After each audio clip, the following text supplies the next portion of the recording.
Yeah, I think we are live now. So good afternoon, everyone. This is your host Shivam Sareen. I'm from NASCOM. Um, Thanks for joining in. We'll just wait for a few more folks to join, and then we'll start. We'll just give a minute more to for folks to join.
Cool. I think people have started joining in. So good afternoon again. This is Shivam from NASCOM. Thanks for joining in. Today we have with us Dina Jacob, who's CFO and co-founder of Open Financial Technologies. In past, she was the finance head for Tapso, Taxi for Shores, Ansar as well. And we have Sita Raman Venkatraman, who's ED and regional innovation leader at Nomura. He has a couple of decades of experience in IT and digital transformation, and he's worked at global organizations like SocGen, RBS, Oracle, Infosys as well. Today, we'll be discussing about retail innovation in retail banking and wealth management. But before we do that, we'll just start with a bit more on the personal stories of it. So I'll request Tina to just share, how they started up with Open, and how the journey has been so far. I think they've been in news last week as well. So Tina, if you could just share a short version of that. Tina, you'll have to unmute. Yes. Thank you, Shivam, and good afternoon, everyone. It's a pleasure to connect with all of you here today. It's about open story, very interesting to share. In fact, though I don't know how many, it's a very personal, passionate story. And 2017, we started off on Open, mainly from the fact that when we saw businesses closely working with businesses, all four of us come from either payments background or from the finance background or have been entrepreneurs in our previous avatars as well. And that's where we realized that as an entrepreneur, you don't necessarily need to understand debit and credit to start a business. But what happens is that when you start a business, you are like, literally you get basically maybe 40 to 40, 50% spent on your business, and the rest of the time goes in terms of, be it compliance, talking about debits and the credits and reconciling from the bank, collecting payments. You need to understand a whole lot more than what your business idea is. So that's why we figured out entrepreneurs' time shouldn't be going into all of these, and there should be a solution. And fundamentally, these problems of not able to understand cash flow or to make sense out of how the cash flow has to happen stems from the fact that none of the systems, there are multiple systems wherein payment happens through your bank account, and then you have a system wherein you are accounting or recording all of these, which is your accounting system, or billing happens somewhere else, and then your business systems would be there, which tells you what kind of transaction, how the transaction flow happens, and none of these systems talk to each other, and which is a fundamental issue. And that's how we started off on the Open's journey in 2017. We said entrepreneurs need to get back their time. Banking needs to be simpler. And the heart of the product has to be where the money flows, which is your current account of a business. So that's how the genesis of Open was. And we have made bank account still, which is the heart of the product, which is a business current account, which is power packed with the entire layer of banking, payments, accounting, and compliance, which is all automated. As an entrepreneur, one doesn't have to think of how does a invoice go to a customer, which tool I should be using, what kind of GST I should be using for that. When I pay a bill, I shouldn't be thinking about what all are the modes I can use or what kind of TDS percentage I need to for this particular. So all of that is now automated on the platform. And while you're doing the transaction in the background, this is being recorded. And from there, it stems from, from that particular system only, it flows into how it can be taken into the compliance. Or compliance is nothing but informing government. These are the type of transactions. This is the way in which it has happened. And these are the taxes I have to remit and remit the tax so that end to end is enabled. And that's how it has become what we have eventually built now is a business operating system, wherein if the business comes and signs up on a platform, pretty much everything is automated. You can run your business. Again, there are tools. We have an app store which is rich with tools which also enables one to enhance business, right from finding generating demand for a marketplace kind of, all the way to running a Google ad, for example, from the ad platform itself. So that's how we have it's evolved in an operating system. Right now there is a web platform which we provide for the evolved SMEs web first platform, which is also available on the app. But at the same time, there is also a mobile first, which is available in 11 vernacular languages. Currently dealing with the the retail focused part of it. And then we also have the embedded finance side, which is for much more for evolved enterprises, which is being used. So thus, it's a full suite which we have built in the last 4 years. Today, we have about 2 million SMEs running on the platform, using our platform. Covering about 85% of the pin code of India is not concentrated to one region. And then we work with about 18 banks at this point in time on various services that we provide. So this has been the journey. And yes, as you rightly mentioned last week, we just announced our CDC have been exceptionally fortunate to have great VCs, PEs, all of them believing in what we are solving for, and in fact supporting us for our future journey. So that has been the journey for the last 4 years. But what above everything, what makes us happy is the fact that if 2 million businesses are vouching by what we have built, we know that we always want to give them time back to entrepreneurs, and glad that there is a whole lot of cohort who got businesses who got benefited from that. Above everything, that's what makes us happy today. Right. And also, I think Open has been one of the fastest growing startup that I have seen in the scene as well. So it's actually very inspiring, to see someone grow at this speed. And also, obviously, it inspires a whole lot of other founders who are in the fintech space, or specifically in retail or wealth management space as well. So we'll move on to Sita. Sita, you've been working across the organizations, and you're the one of the first folks I know that who are working on open innovation as a space, or digital transformation as a space. So what has that journey been? How have you seen the system or the ecosystem grow and evolve, also in terms of how corporates are engaging with startups, specifically in fintech, and if you want to go into specific segments as well? Sure. Thank you, Shivam, and I should say a fantastic explanation of the genesis of Open. Thank you, Dina, my fellow panelists, and all the audience members here. So digital transformation has always been something which has been in the system. I come from technology background, and I've seen evolution from the ERP, Java, J2E timelines to doing something, putting customer in the center. So there's been always a talk. But I think in the last 8 to 9 years is when we see a lot of traction, a lot of focus on digital transformation. So it was around 2014, 2015 is when the need to really look at the technology outside and trying to bring in how this technology can solve your business problems was, many of the industries, not just the financial sector, but many of the industries began to realize that.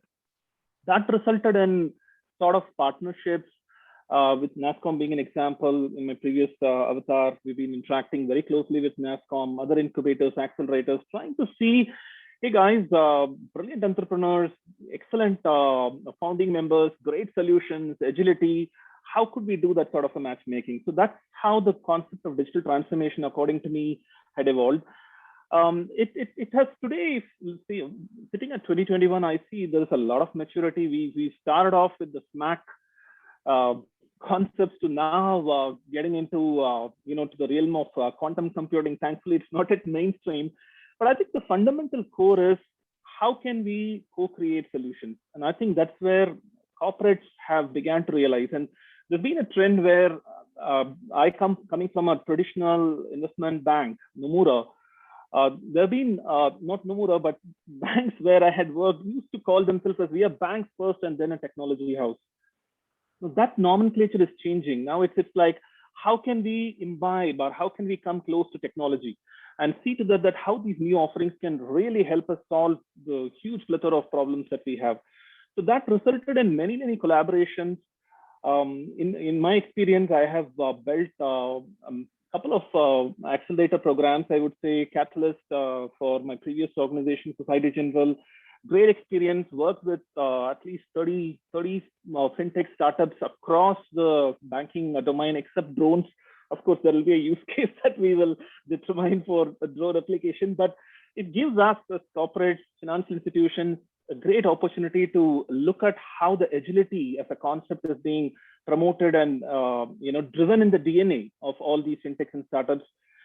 These days, I would say, I mean, it's easy to put 100% of financial institutions in some form or the other are engaging with fintechs and startups, trying to solve some of the genuine problems.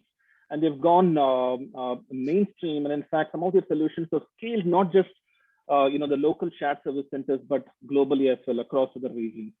So it's a great opportunity. This co-creation should definitely continue. Shivam, back to you. Right. And also, I think we've seen that in the ecosystem, not just BFSI, but now other industries have also been active. In terms of either building accelerator model or incubator model or trying out different things. And ultimately, I think that's always beneficial for the startups who are looking for partners or who are looking for clients in the corporate space. So moving deeper into today's topic, which is retail banking and wealth management, Dina, I would want to understand from you that in your experience, what changes have you seen in the retail banking? Let's take last decade for an example. We had seen technology already coming in, right? But with the advent of new fintechs, with the advent of newer applications of the technologies, how have you seen the traditional retail banking evolve? And also, in which direction do you see it going now? Great. It's a great question, Shivan. So it has been a very interesting thing to notice in the last decade, particularly last 5 years, I would say, more than the decade, because more than the first half of the decade, last second half has been extremely interesting to see the kind of changes which has been evolving. So earlier, if you look at it, banking has been like a service, which is like a separate siloed service, which is a regulated entity doing XYZ things for the customers, which were standing there for various matters from a payments, banking, and that side of finance side of it. But eventually, what has happened is that the silos also made sure that the consumer who is getting the services from the bank, they started using which is the bank. I mean, a lot of things have become a commodity because it's in silos, and people would go after who gives you the better interest rate, who gives you a better experience for certain things, who gives you, because a credit card, for example, is a standalone product. It doesn't talk to your account anyway. You can have an account in a bank, you can have a credit card from somewhere else, which gives you the better reward points.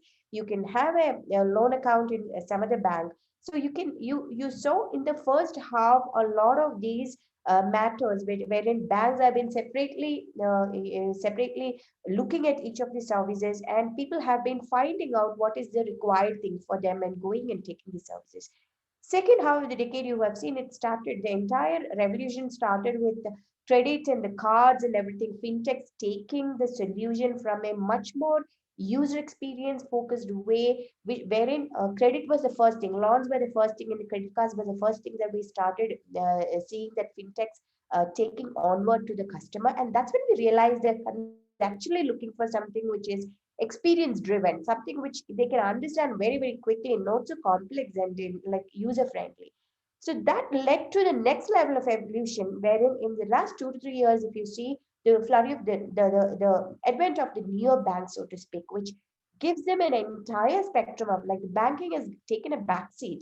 And what you see in the front is the entire spectrum of services being taken by fintechs, experience oriented, and the entire spectrum being solved for, be it like right from an account to solving for the wealth management, to solving for your bank and the credit needs, the loan needs in a variety of way, all the way to it could all come from different banks. I mean, like the way they were looking at, but aggregated, it gives the consumer a very powerful solution overall.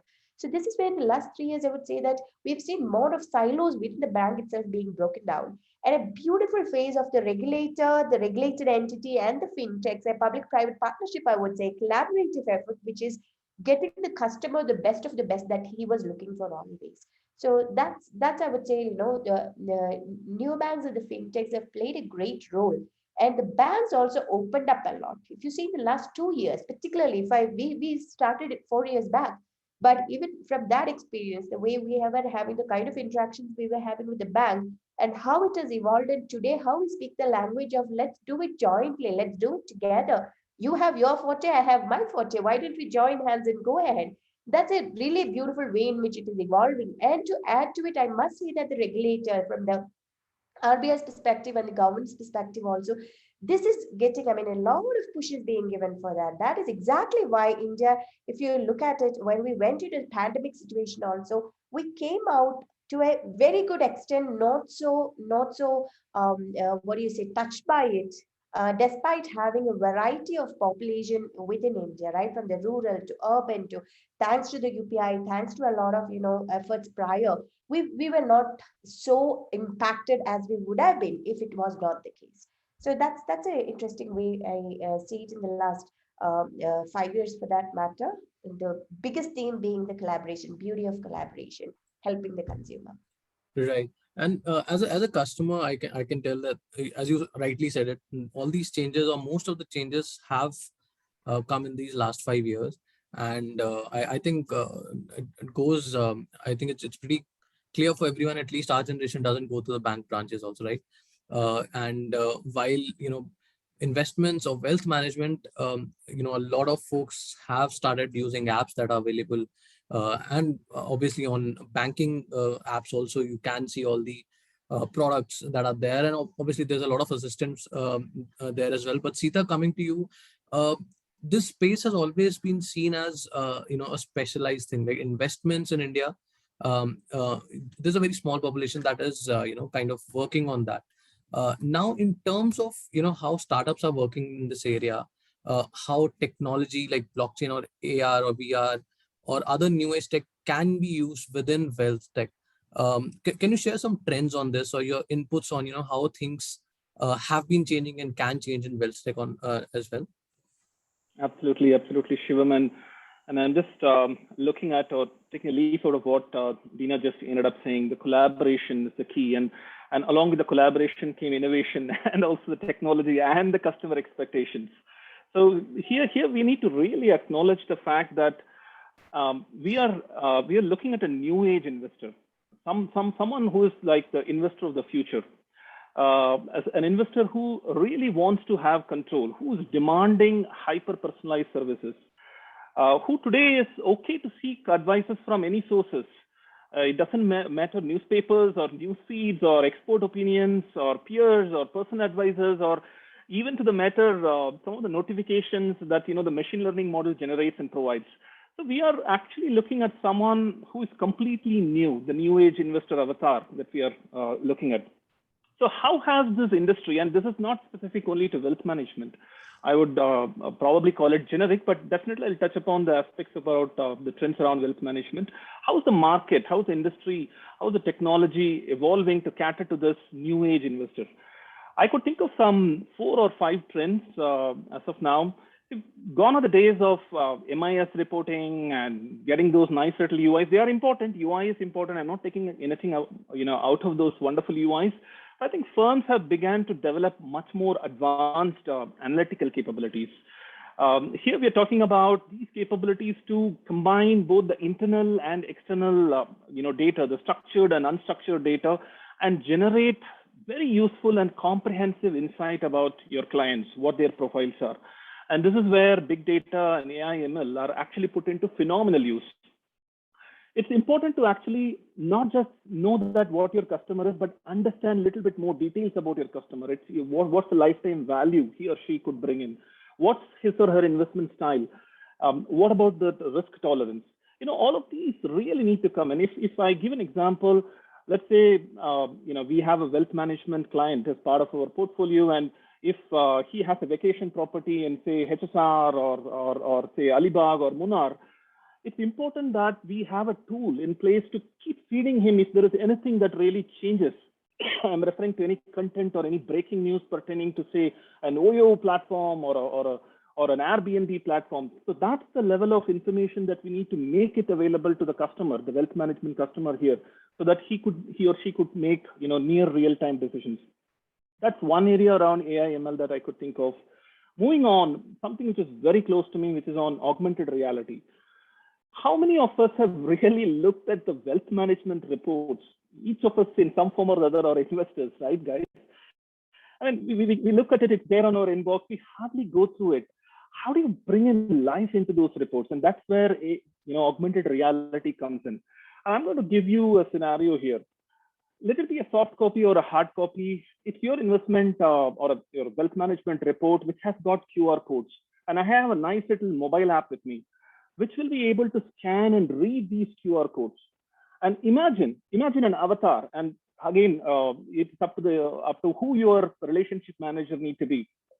It could be a Virat Kohli to anybody who you wanted to be a relationship manager. He or she pops up again and says, welcome. This is how your portfolio looks like. And I'm just picking up this phone like this, and I'm looking at the avatar coming in front of me and speaking to me and asking me to touch this QR code, and where those nice little graphs pop up saying your portfolio distribution needs to change if the market scenario changes by X percentage or Y percentage. Look at the possibility of the connect that such tools are able to establish with the customer. These are all moments of truth where cross-selling and upselling can actually happen. So a great possibility that exists on the augmented reality front. And moving on, the next two that I could think of could be on OpenAPI. The less I speak, the better it is. We have my fellow panelist, Deera, who's a veteran on this space. Open finance is very much catching up. That's a trend that we're beginning to see. Social trading or mirror trading. That's an interesting trend that we are beginning to see. Personally, I'm not sure if this is prominent or regulatory approved in India, but this is a trend that we are beginning to see where you can mimic trades of well-known investors, and whenever they execute a strategy, there is an automated software that simply pulls what they have done and executes your trade as well. So this is a great way to understand how or follow some sort of an investor or a trader who's much more experienced. So that's another concept that's coming up. Emphasis on ESG-based environmental, social, and governance. Those sort of socially responsible investments is something that we are seeing as a trend. A recent survey was conducted. I happened to read it. What it says is in the survey, 52% of female respondents, nothing against men here, but female respondents actually expect to use socially responsible investments in the next 5 years.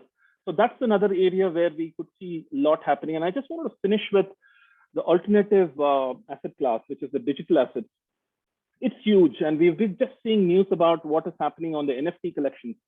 It's a new form, and where blockchain is very much put in use. We all know what blockchain can do in its current form. With digital assets, the task of buying, selling, transferring an asset, and then recording ownership. All of that could be done much easily at a very less expensive way. So blockchain is definitely going to cause a revolution. A lot of trends around NFT that we are beginning to see.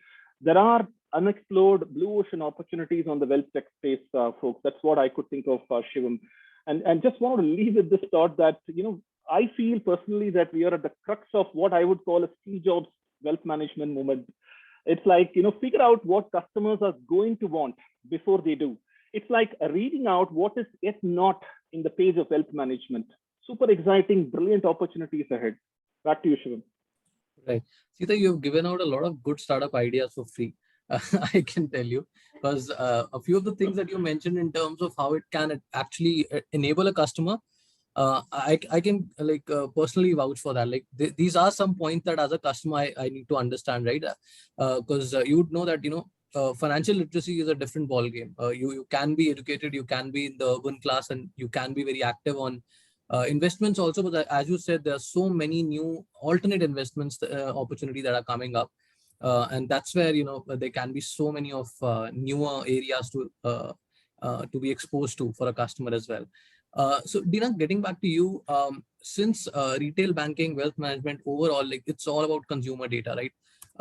You'll be collecting consumer data, you'll be using it in some manner or the other, and ultimately you depend on it as well if you want results. But then this is a constant question in all our sessions, that regarding the privacy issues, regarding the data issues, what are the opportunities, and currently within in your journey as well, how are you dealing with the privacy part, not just based on the regulations that are there now, but also that are expected to come with time.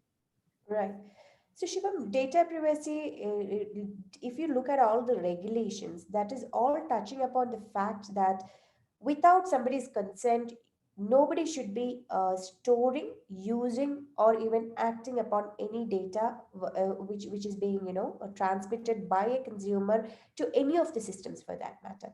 Today, thanks to a lot of the regulatory contours and the kind of privacy rules which are there, a lot of these are being taken care of. But at the same time, when the consumer gives the consent also today, despite having a D&D, despite having a quite a lot of when it comes to the aggressive marketing trends, everything, we see quite a lot these lines being broken, the lines being blurred at this point in time, which is going to happen more and more as the data is being digital, becoming digital.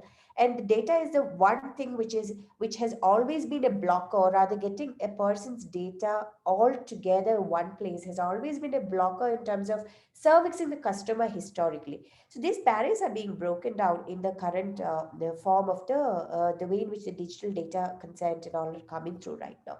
That being said, it is all the more the reason why companies should be following a responsible handling of data.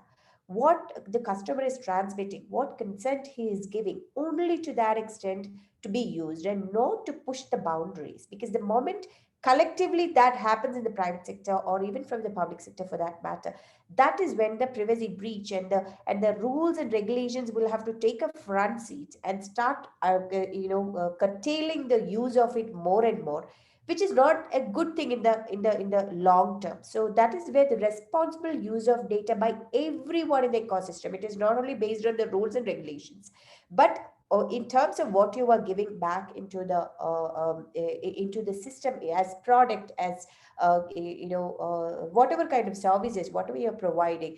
So I would say that's going to be the key going forward.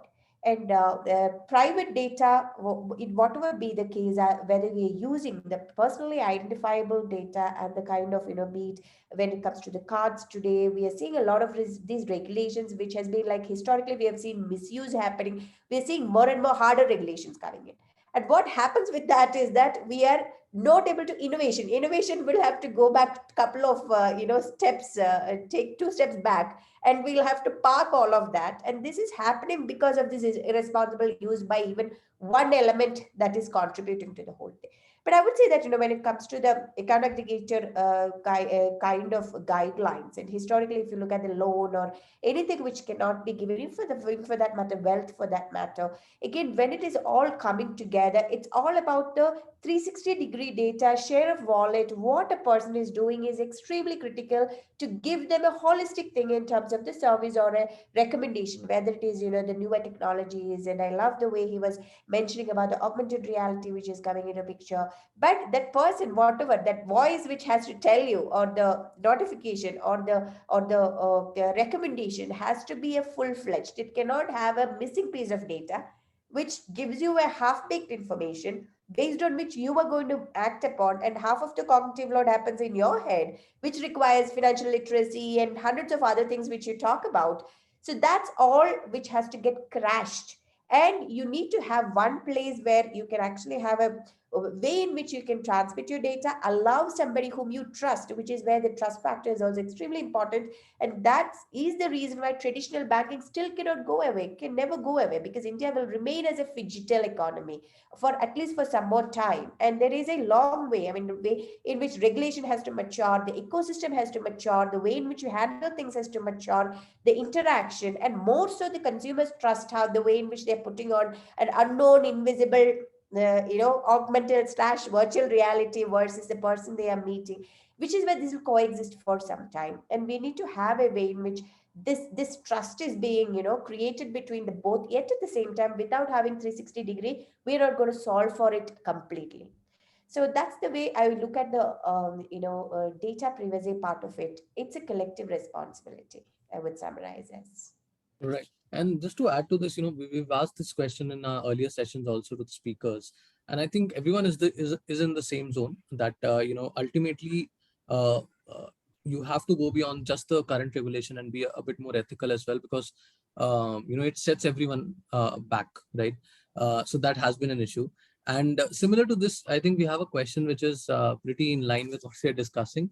Sita, I'll check with you on this. So is there an opportunity in Robinhood type of model in India? I think there's this app which caused a lot of controversies recently, where folks were kind of led into buying a stock and selling a stock and all. So what kind of models should not be considered by founders today? That's the additional question. And Sita, also, if you could address within this, if you could address the privacy and data issues also. Yeah, so Robinhood, yes, definitely it had come into news, and it's still doing fine. I mean, again, that's where Dina also spoke about, right? I mean, how much a tool or a platform could exploit? Where is that gray line? When do we really cross it? It's very dicey in today's world.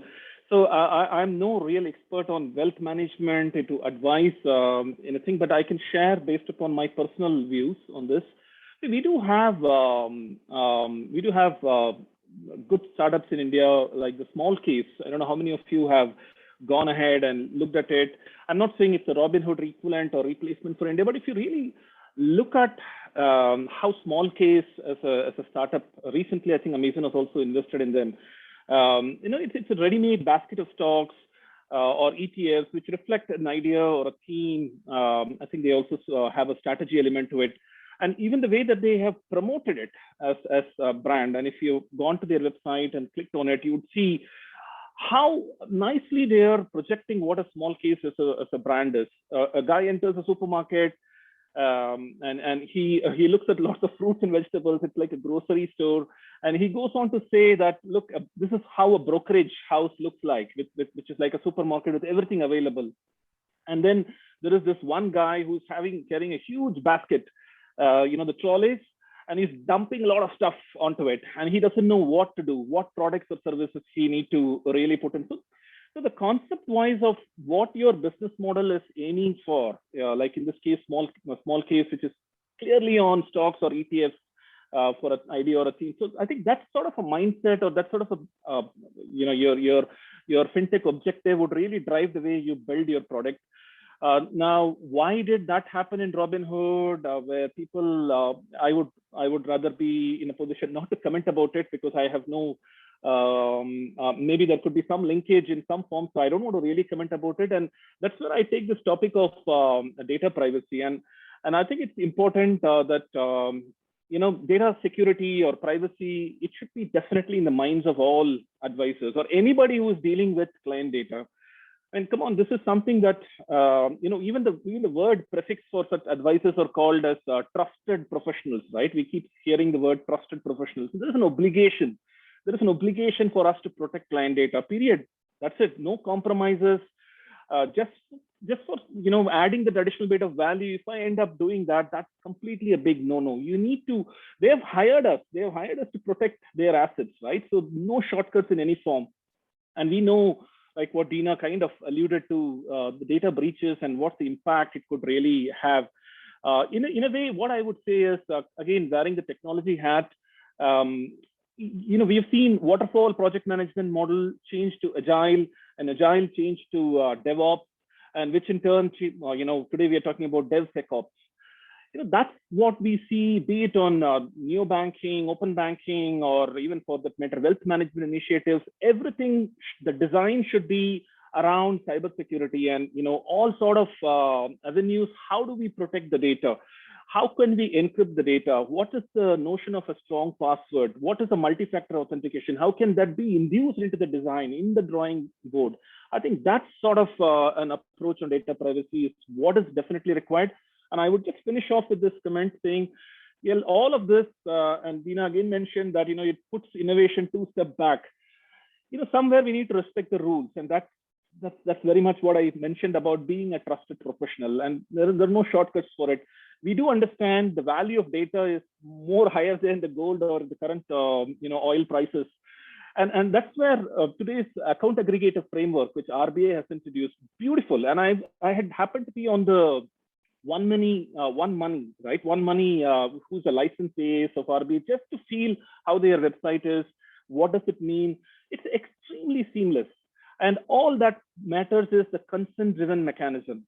If I am the owner of the data and I want my loans to be given faster, and I'm going to trade off for that convenience, I am okay to provide consent for a specific period of time. So as long as you put the customer's consent at the center, I think everything else will fall in place. It's important for fintechs and startups over on whichever area, neobanking or wealth management, data privacy, no compromises, no shortcuts. That's my message. Back to you. Right. And a very clear message at that. And I have a personal story to share regarding Smallcase. I had met the founder like 4 years ago when I had just joined NASSCOM, and I was started meeting people in the ecosystem. And when this concept was explained to me, I was very surprised. I thought like this is a very unique idea, but I'm not sure like how it will work. In a sense, like how does this idea scale now? Because I thought it's too early because we still don't have people who invest in like we don't have enough people who are investing, right? But then seeing the growth, it just kind of flips all your theories regarding how fast technology can reach the customer and how much change it can bring in the investing activities in this case. So very interesting journey with Smallcase as well. And since we have last 15 minutes, we would request all the audience members, if you have any questions, this is the time to post them. Now, Dina, I would like to ask you regarding a couple of points. One is, can you share some of these problems that are unsolved according to you or in process of being solved? These would be the white spaces that founders can work on or can start building products on. So if you could just give your a few points on that as well. So Shivam, white spaces, I would say that the way to look at it, the way to look at it is the entire spectrum of today's interaction, how from a consumer to the banking side, which is coming. So the silos, breaking it and getting it as a single mechanism is the way in which things are evolving going forward. Because nobody needs to have it has always been, if you look at it traditionally also, the bundling, unbundling has always been a theme which happens in every wave of innovation. And currently that we see in the payment space, India has evolved quite a lot in terms of being the right from the money movement to the infrastructure to the regulations to, if you look at the government way, also the way in which it is going, right from the UPI all the way to currently when we see the account aggregator to the PAPG to the settlements, which right from a PPI who has got access to the NEFT RTG. I mean, path breaking ways in which the partnerships are coming up in terms of things are opening up for more entrants, more intermediaries, all of them to solve for what a customer requires. So the way to look at it is, if you have to create a thread of end to end, there are two ways in which one, there would be one who would be interacting with the customer and solving for their problems. The way in which you do that would also differ from, which means there is going to be a whole lot of layer which has to back it up, because it cannot be full stack all the time when you are looking at a bundled solution. So which is where right from, the rails, which is also on the right from the infrastructure, be it banking, be it on the wealth, insurance, everything which is coming from different regulators to the rails, which has to come from regulation onward to the solution part of it. Then the way in which the customer is onboarding. I mean, the onboarding part is also a critical piece right now, because what happens is that how seamless and frictionless the solution is for the customer is going to determine how much he's going to adopt it faster, because this is a habit change that is happening. So it's not always, habit changes doesn't come overnight. And that's exactly where you have to create a frictionless experience, less cognitive load, and that's the only way in which you can be, which is where the other white space also remains to be, again, the onboarding part of it, or rather how easily you can handhold the customer into something, which is where the experience part happens. And the third portion, the biggest thing, is the data privacy and the consent mechanism, which again one has to look at whether it has to be all of these we're talking about right from the infra. There are two ways in which to look at it from a opportunity perspective. One is which is going to be the volume which you remain a solution which powers at a much wider scale, both within domestic, international, because everywhere the framework would be the same. That remains a volume driven, the powering tech service provider kind of. And then there is the other aspect in each of this, which is also a bundle part of the solutioning for the customer, which is where, it goes to, like, it could be a B2C or a B2B or a SaaS, or different modes in which you are looking at the pie of a certain opportunity and a particular solution that you are looking for. So these areas, right from this, will be the three distinct areas, and then comes the end slice of what you interact with the customer. It can be a B2B or a B2C, whichever way one is looking at in terms of what you want to really solve for. And if you look at the pain points, there are, especially wealth for that matter, while all of this is 360 degrees, still wealth is an area wherein there has to be quite a lot of innovation, as Sita also rightly mentioned about an augmented reality, right from having a life to what you really want, from determining what a customer needs from an end goal what they have, because two three things are very critical and differs from customer to customer: your ability to take risk and what for you are solving the wealth part for, right? And this array of, there is an array of things, and then as a result, when things come together for a customer, there are whole lot of ways in which they're going to see it as a positive or a negative. For example, if you give them somebody a high risk portfolio wherein they have absolutely no mind to do it, that's going to be a problem. But at the same time, how do you understand without asking him too many questions, and how do you understand their unstated needs by understanding them in a 360-degree way in various other ways?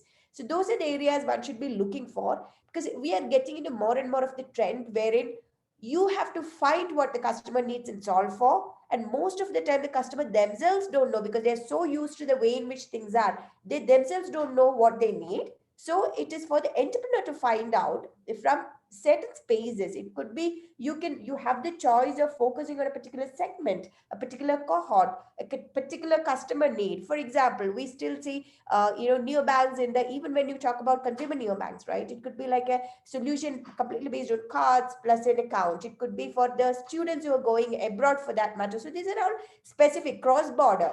So there are all specific needs and problems which are being sorted out. So these are the spaces one need to really keep an eye open for. Who is having the biggest issue today, which can be solved by technology and by the innovation that is happening. So those are the white spaces, I would say.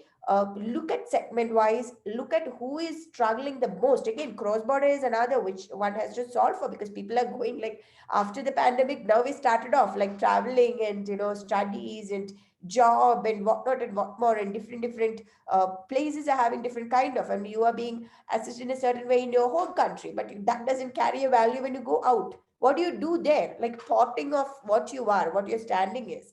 So this is some of the areas one can really look at as a white space, and then look at the segments and solve for what is required in the market. Right. And And Shivam, yeah, if sure, you Sita. would allow me to add to what Dina was mentioning, I think the innovation, as and she's talking about white spaces, right? And I was just talking about that Steve Jobs moment. Look at Cred as an example. I mean, how could a firm make paying bills an enjoyable activity? right? I mean, if we can make paying bills an enjoyable activity, I think look at the possibilities that exist for saving and investing, which is so important for our future. How can we make that enjoyable? That's another white space. And gamification, Pokemon Go, instead of collecting wealth and just linking the financial literacy, develop some sort of a game where you go ahead and you pick up something, you figure out. And I'm talking about young adults here. And these are the guys who are going to go mainstream very soon. The wealth is going to any which ways come to the millennials and the next sort of generation. How do you get their attention? Gamification is a great example. So cred is what I could think of. And we keep hearing about this, what's this phrase? BNPL, right? Buy now, pay later. Why not we have a similar campaign on the wealth side? INPL, invest now and peace later. Those are the sort of things that could really work wonders on this space. So imagination is the limit, and I think there's so much of an opportunity out there. Whoever the audience connected here, it's great chance for them to look at and explore, and kind of carve out that unmet needs of the customer. Right. And greatly summed up, Sita. I think not just the audience here, but we'll be sharing the clips and the video. So I'm sure this will reach a long way now.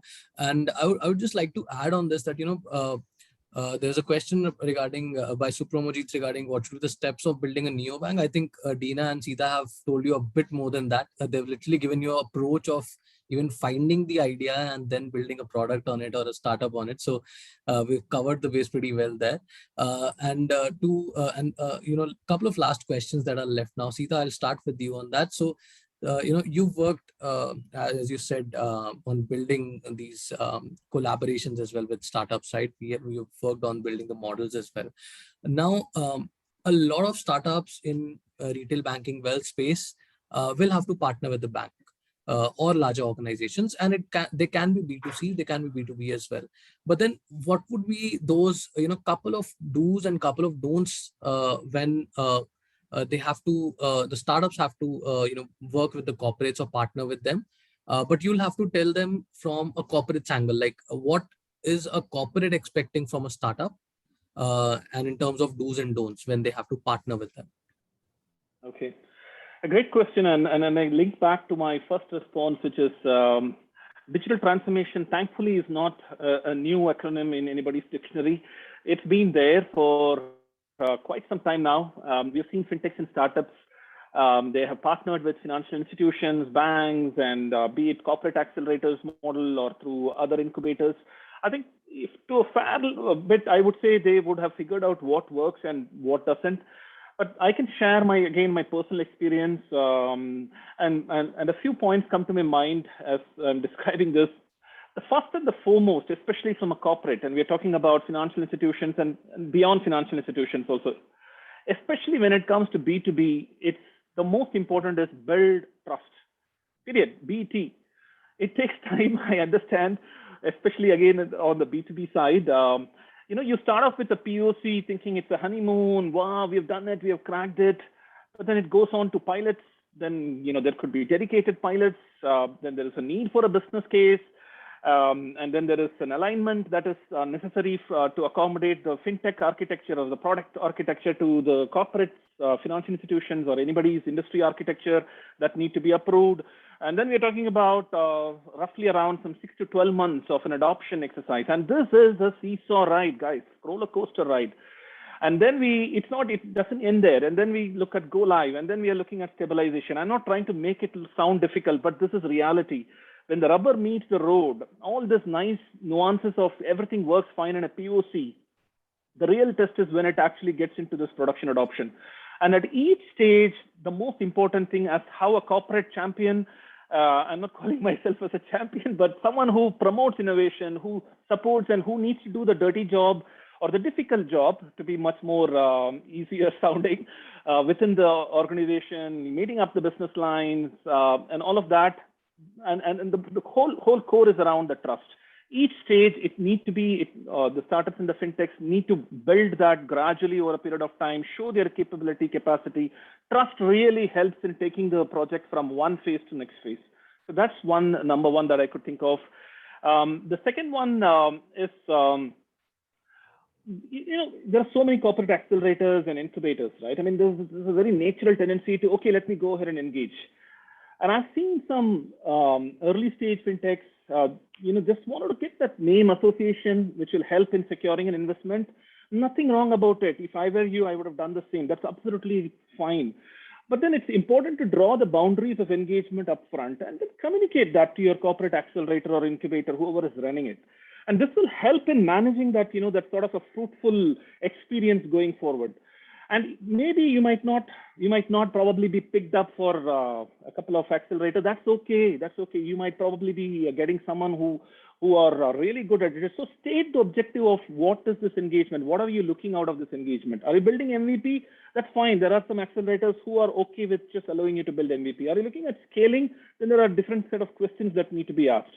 So be very sure and be very transparent upfront is what I would think of as a second sort of an experience-based suggestion.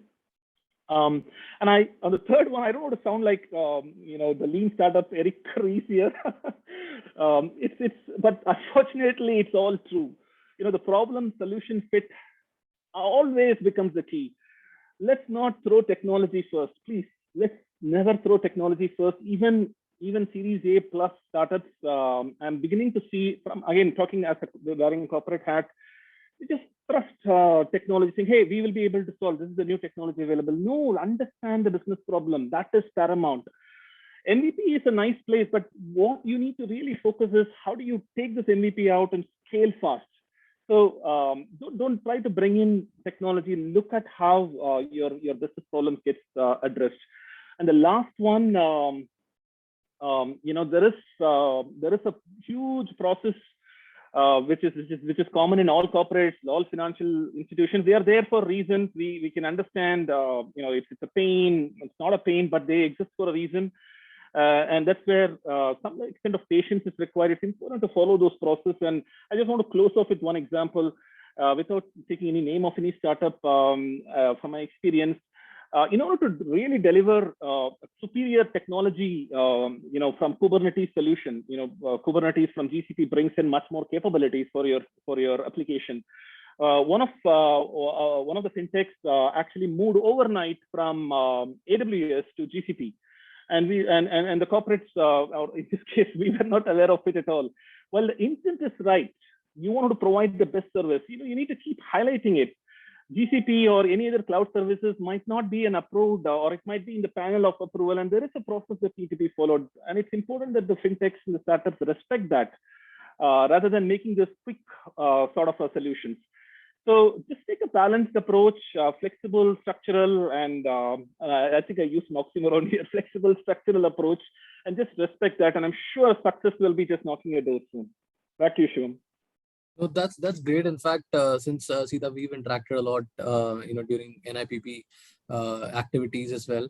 I think sometimes B2B founders, not all, but we have seen such founders where they tend to love their product so much they don't understand that ultimately, you have to run a business, right? You have to be flexible enough to customize according to a client or a customer, right?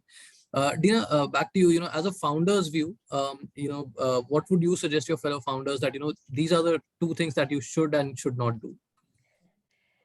I would say, when you sell, from what Sita mentioned and you rightly mentioned, it's about, one is, of course, the trust part of it, and second is, what does the customer need? So understand whom are you building for and what are you building for, and less attached to the technology or whatever the product, but more attached to solution. And we keep talking to our folks who are in touch with the customers also, never try and sell your product. Please go ahead and solution for them. The solution comes from understanding the problem first, wherein you just have to ask them, is there a problem here? Is there something I can do for you? And that's the first step of creating trust also. After that, if you're able to mention, and sometimes it's good to say that my product won't work for you, and trust me, it will create a long-term trust. So don't be attached. I loved what you said. Don't be attached to the product, but of course, take the feedback. Voice of the customer is extremely important in building it out. And it's not the technology, but solution which comes first. When you are doing your MVP, whether it is through a combination of technology and other, that you are able to figure out that one good thing that the customer is looking for, then build the best of the technology around that. That's perfect. So you are going with 60% of the good technology, but you're finding what is required for the customer, you're solutioning, and then building, making it the best of the best. That's the best way to do. And don't ever waste too much of time building something which the customer doesn't even care about. And that's always some mistake that we keep doing, because we keep on building thinking this is what the customer requires, hearing some noise. It need not be the voice, but you need to understand the difference between the voice and the noise also, because 10 people said doesn't become a voice. You really figure out, do they really need? Is it something, when you build, are they going to use it? So that part. So based on the voice of the customer, find the solution, sell the solution. And that is your secret of, that's the secret to success. And don't keep on building for what you are passionate about. Of course, there should be that passion for solving a problem, identify the problem, but how to solve or how to take it to the customer, they will tell you the best mode of doing it. So that's one piece I would always say. And sometimes always the second part I would also say is that please understand, or rather be ready to say no to it also, because as an entrepreneur you don't have to say yes to every opportunity that comes your way. You cannot do it, because initially bandwidth, there will be a crunch, capital, there will be a crunch, your resources are limited. So you really need to see which battle you want to fight, and if you pick up one, at up to what stage it's going to lead you. So if you're taking too many things and that's not helping you move even an inch, that's not going to be the best situation. You might see that so many things are there with you, the happiness of seeing that, but you know that you can't run fast. So that's where you need to understand where to say yes and where to say no also. So these would be the two pieces of advice I would give from whatever experience we have had building this. Yeah. Right, and these are, I'm sure, like, these are literally golden words. This is, I would say, like, I will personally, share this clip, on my handles also with all the founders, because this is a really great approach in terms of, when you are working with corporates or working with corporate clients. So we are out of time, but I want to end this with, a very interesting question. And Sita, I'll ask you first. Given that you've interacted with so many entrepreneurs and founders, uh, who are the ones that inspire you, even in your role as an innovation leader, and what keeps you going as well in this segment? I think I was on mute. All right. So, which sort of founders I find more impactful?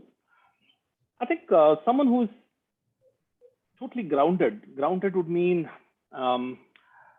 I've seen times where business might have rejected a POC, and then there is this sort of a fighting spirit, and why would this happen? Such sort of founders. But then there are these guys who give you a plain listening, and they know that they are not in the equation anymore. They come back to you.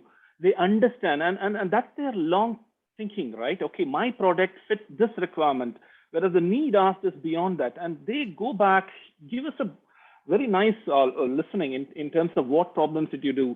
And they come back again in a next iteration or in some form. So that sort of founders who really are trying to address and solve the customer problem. And such sort of founders I've really found quite enterprising. And I just wanted to add a skill element here. I don't know if it really works, if this is a mantra or a formula, but I have seen founders with superb domain experience and a combination of technology skills always to 90-95% successful.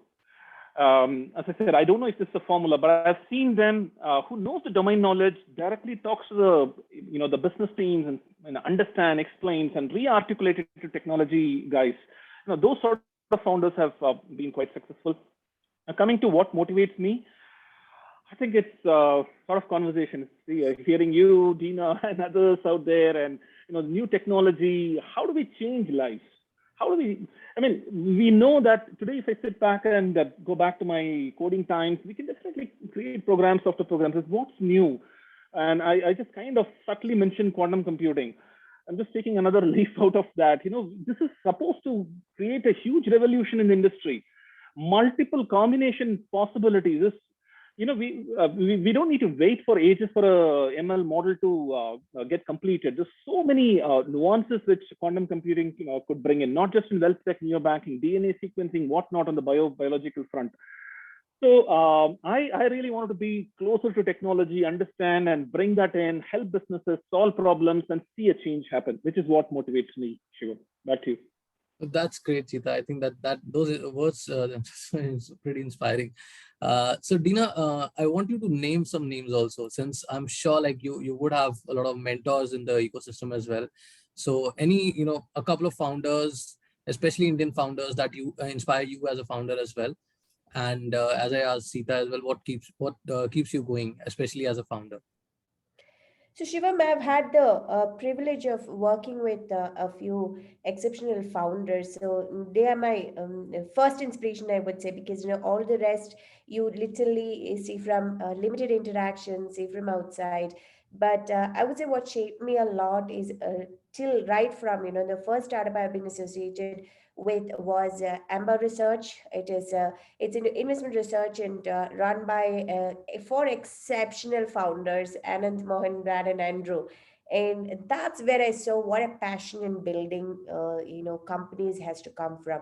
It was so close to their heart. They did handpicking of each of the employees in the beginning, created a team, and they spent good 5 weeks inducting people into looking at how investment research should be. And the way in which that organization was built, it was amazing to see, a well balanced, looking at people were looked at as how the core and the important part of it, and right from the personal to the way in which the environment is created, all the way to the passion with which the quality is delivered to the clients, and that set apart the company. And that was the first brush, and all four of them, the way in which each of them had their own core skills, and that came up beautifully because there was absolutely nothing in terms of I'm going to lead this or I'm going to lead this. So they have blended so beautifully that you never knew like who is doing what. I mean, it was, you just couldn't say that Amba can exist without one of them. That kind of, it was so closely held. And the second, I have had the privilege of working with with a company called Senzar.com, which was into home decor, Axel Tiger portfolio company. Javada as in Vinod Chandra, way back when startup was in the very early 2000s, how they have done a telecom boy startup and they stuck together, and then the whole thing of 20 notes. So they've been another source of inspiration. And when it comes to the one of the places where I started loving startups right from ground up was Taxi for Sure days. Amazing founders, Raghunandan and Aprameya. Again, everywhere I have seen one core with each one of them. Everybody who picked up the problem, they had a passion for the problem. And I've seen Raghu and Apu personally driving cars in the initial days to go pick up the customers. And we all were like, happy to do. Every time we have a problem or a driver doesn't behave nicely with us when we go somewhere, we were so passionate to call him and ask him why? Because, you want, each one of us wanted the driver to behave to a client the way we would have done, behave with a client. So that passion was like through and through across the organization and across every person who came on board.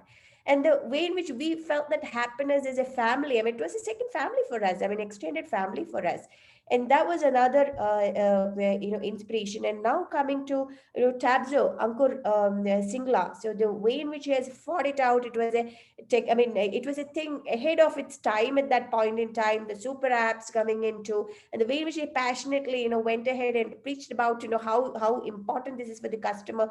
I can see that bundling thing happening as a theme across right now. It was way ahead of, how one think about unmet problems of the customer. And most recently, my co-founders, I can't be more prouder than what I am today. Anish, Mabel, and Ajish, and the entire team, the journey and the way in which we have believed in a problem, even when there were so many naysayers talking about, no, I mean, if we have faced this problem, others also need this. How do you find that right solution? If people are saying that this cannot be done, then how can we do it in a different way? Because, there's an entrepreneur has a problem. And this side also need to solve that problem from the whether they say that they are solving it or not. And if the entrepreneur says that it is not there, how do you put it together? So they never say die attitude. So this is some of the I'm like, naming particularly for the fact that I think, I've had the opportunity of this fabulous working with these fabulous people, though seeing very close corners how the organizations have been built, and everybody had one thread, passionate about what they are building, passionate about the customer, and passionate about the people and the organization, because everybody wanted to create a lasting organization. And I've never seen any of these founders talking about, wealth or money creation. That was not the fundamental, because that was a byproduct for every one of them, but not the end in itself. And I think that's something which inspires me. And there are a whole lot of other, founders who have led the way and showed us how, resilience, what it means to be resilient and what it means to build great organization. I mean, right from, we spoke about cred, thanks to the Flipkart, Sachin Bansal, who have shown us the way we can also do what the world is doing. And today, all the unicorns who are like, right from the edtech film, the Byju's, to the way in which it has been like, India is being taken to the world globally and creating those ripples. I mean, can't be prouder to be a part of this ecosystem, and looking forward to a lot of young talents who are coming up and solving for customer needs. I think, India is doing great, I must say. Right. No, I think that was superb. And in fact, I can tell you, Dina, I was one of the customers for Tapso and was a big fan till it was, active in that shape and form. But great, this was a superb session. We have gone over time, but I'm pretty sure like we will be posting, especially these last 10 minutes as a separate clip as well. This was really, really insightful. Thanks for sharing all these insights and also sharing a lot of these knowledge nuggets that will definitely inspire a lot of founders as well. And thanks for giving so much time as well for this session. Sita and Dina, thank you so much for joining, and thanks audience for joining as well. We'll reach out to you regarding India FinTech Awards, and we'll keep you posted on all these other sessions also. Thank you. Thanks everyone. Thank you for joining. Thank you. Thank you so much. Thank you. Cheers.